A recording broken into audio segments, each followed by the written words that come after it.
Hey guys, I just got some of the stuff in for my Fiesta Red Strat, and I figured I'd do a little walkthrough of some of the stuff that I'm going to do. Hopefully I'll remember to take as much video as I can. But this is the body that I already had. You know, this is the one that I had just the Juggernaut pickup in. Nothing new about that. This is the new ebony fretboard, no inlay, and I got a Wenge neck, which is really cool. So for right now, all I'm really going to be working on is just like some of the easy stuff. First, I'm just going to wire up the input jack just so I have it ready for when the rest of the electronics are going to be good to go. So that's pretty much all I'm doing right now. So I'm going to head over here.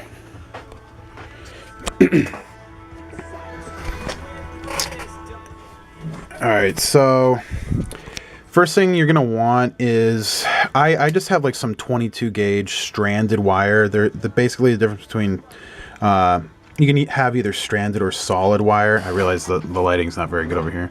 But yeah, stranded just gives, I don't really know what's really better about it. I mean, it's pretty much only stranded that I see used in guitars anyway. It's just more standard, I guess. So I cut to length the sizes that I need. I got just a black one, which is going to be the ground, and I didn't have any white wire, so it doesn't really matter. But I have some red, and basically what I'm going to do is just expose a little bit of the wire on each side and pre-solder all of that, just so it's easier and quicker just to solder it to the jack, which I have. This is the input jack plate, and then I have the jack itself right here. And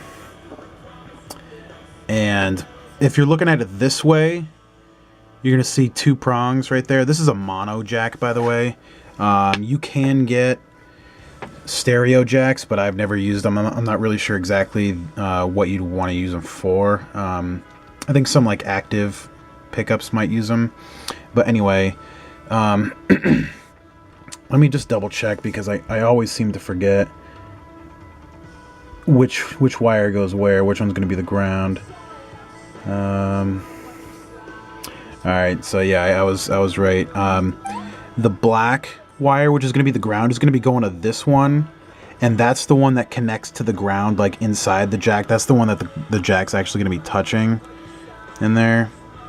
And then the other one, the live wire, which is going to be the red one, is just going to be touching the right one.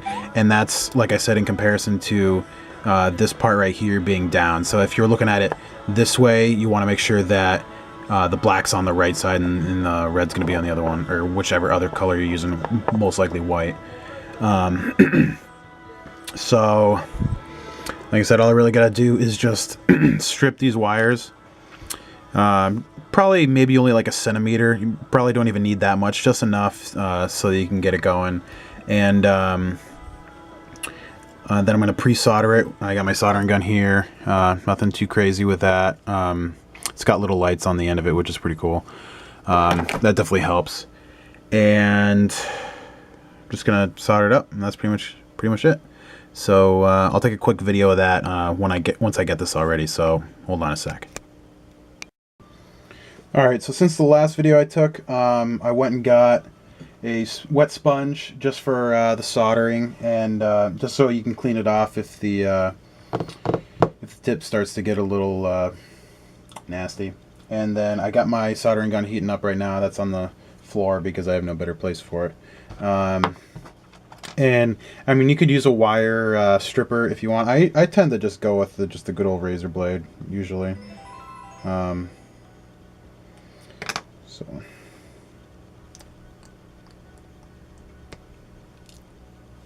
So I don't know if you could really see it. Let me see.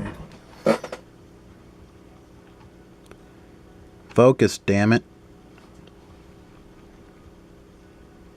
Yeah, no biggie. But yeah, I got about a centimeter or so on there. I'm assuming most of you know what a centimeter is. And I'm going to do that for all four sides. And then I got some solder right here. And I'm not sure what kind of solder this is. This is 44 rosin core, whatever the hell that means. I just got this stuff from my dad, so. So yeah, like I said, all I'm gonna do is just leave a little bit of solder on the ends of these, or not just the end, but like coating pretty much the whole piece that I exposed, and then I am going to just put it through here, and I'll pretty much just rest it there, and just put some more solder in there, and then pretty much be good to go. I'm not connecting the rest of this to what I have yet, because I haven't really decided on a control scheme yet. So I don't know exactly how much of this wire I'm going to need. I'll probably end up cutting some of this just so it's pretty snug. So let's see. I can get some solder out of here. I can find where the end is. Where the hell is it?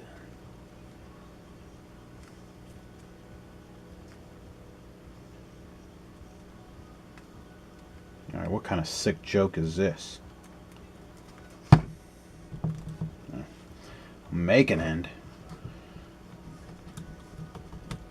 Alright. I got a little bit. Don't need too much. And, I mean, it's nice to have something to just kind of prop it up against. I don't really have anything that I can really use, but not a big deal.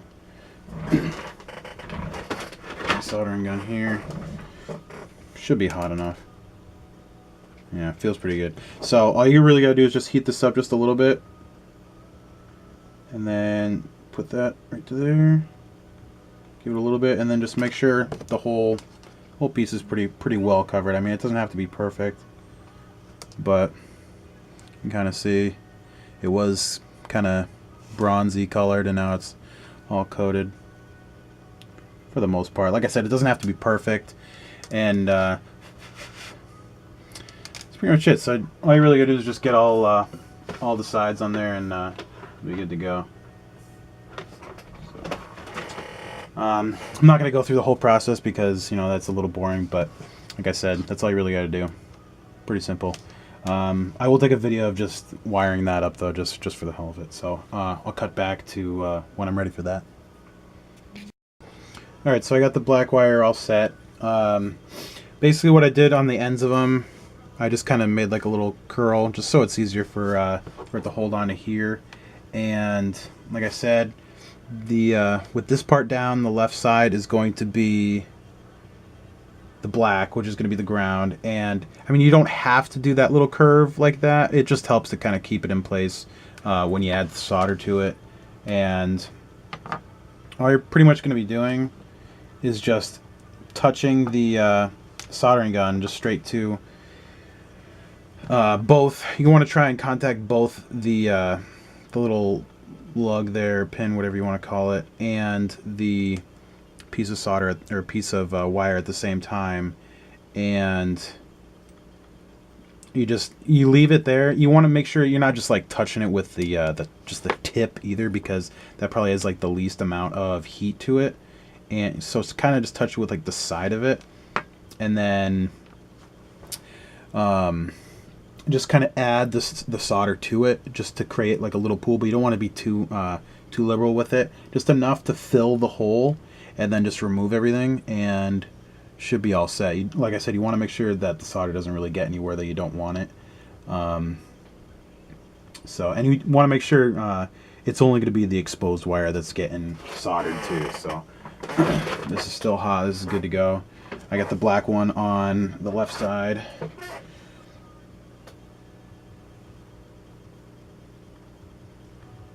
This is going to be fun. God damn it.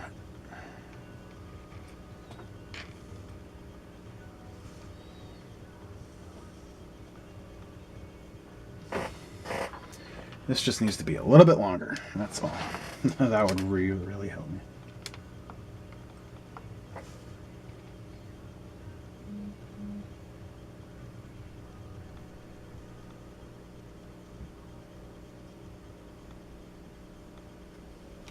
God damn it. I gotta fuck around with this real quick. Just because it's being a bitch.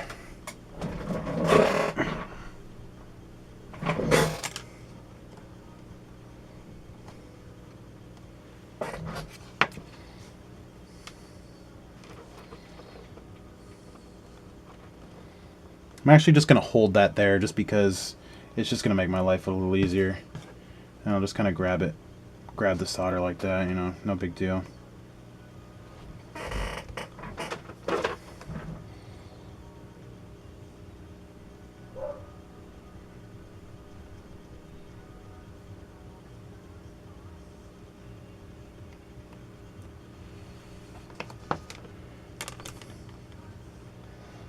Alright, so I didn't get it completely filled, but I can just kind of touch this to it and it should just kind of redisperse a little bit. Or I could just add a little bit more. No big deal.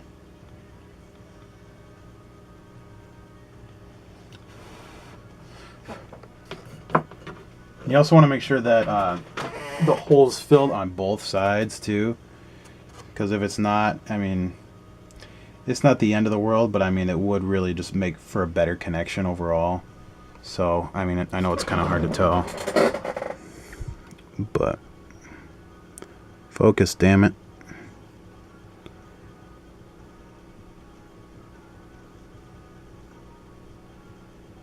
No big deal, whatever. But yeah,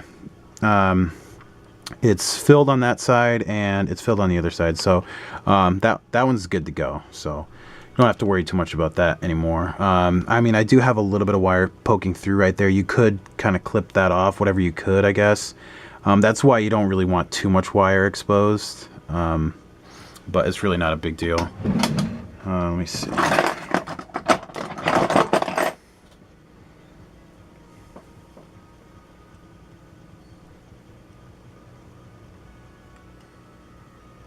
I cut a little bit off. No big deal. Alright. So I'll do the other one now. Yeah, I'm going to get rid of the curve in that just because it was being a pain in the ass.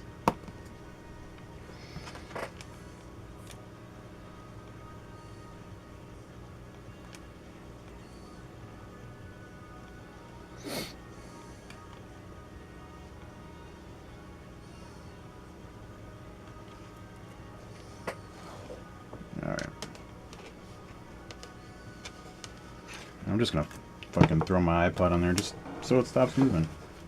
It'll be easy enough. All I really gotta do is just heat it up and it should be good to go. Hopefully it doesn't move.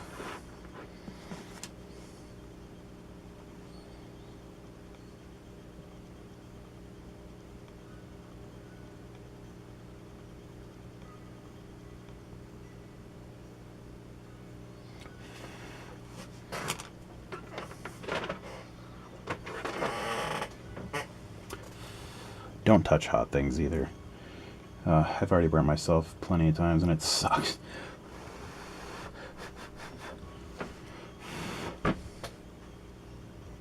Alright, this one's good to go as well. So, I don't really have much at all sticking through there, so that's fine. Yeah, I mean, ideally, this little part right there would be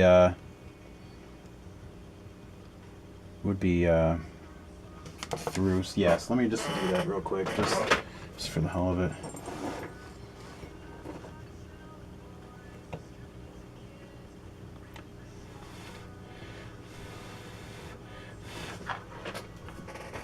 Alright, so I just moved the wire up a little bit just so there wasn't as much exposed wire that wasn't really being used, and I have a bunch of excess right there, so I'm just going to cut that right off. So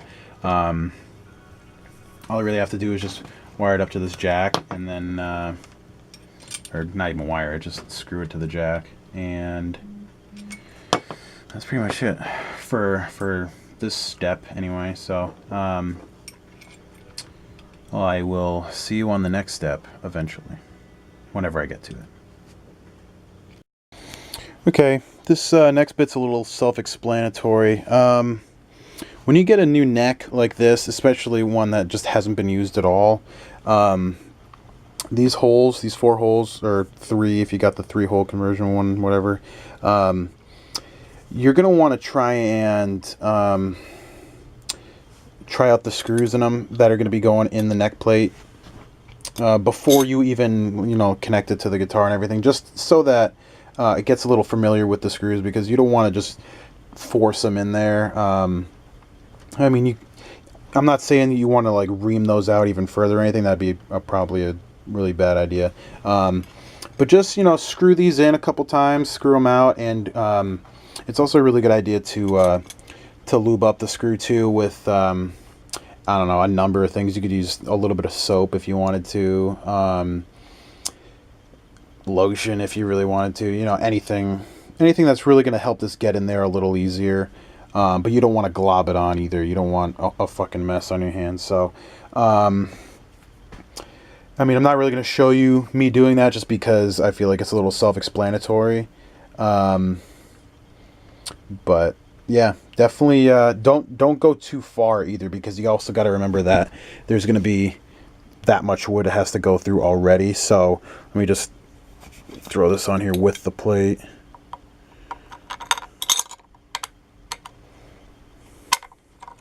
So all you're really going through is that much wood into the actual neck. That's it. And that's maybe like half an inch. So that's all you really need to try and prep the neck for. Let's see. I did get this pick guard. This was the pick guard I was going to have on here, but honestly, I'm not really digging it. I think I'm going to go with something different, and I'm not 100% sure what I'm going to do yet, but I have an idea in mind, and we'll see what happens. Also, I did throw the input jack in there. These are the wires that came out of it, so I'll deal with that later.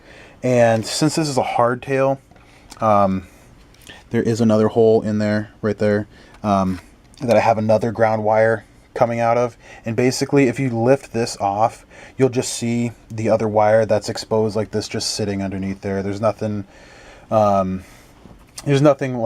soldered to it or anything like that. But if you had like a tremolo style guitar, if you flipped it over, you'd see like the trem plate like through here, and you'd see the claw that screws into the wood. That wire would just be getting soldered to that. That's really the only difference between that. So all right, I'll see you for the next step. Like I said, I'm not going to really show you much about that. Maybe for actually screwing on the neck, just because that can be a little challenging. This is a Warmoth body, like I said, but it doesn't have the logo on there, just because when I brought this to my luthier a couple years ago to put this together, he decided that it would benefit from sanding this out a little bit. And I'm pretty sure he reamed these holes, or drilled them out just a little bit extra, just to make it a little easier for the screws to go in there. So if you're screwing yours in through here, it's likely that you might actually have to screw them in. Like these screws actually fit in here, just slide right in. So not really a big deal. All right, I'll stop talking now.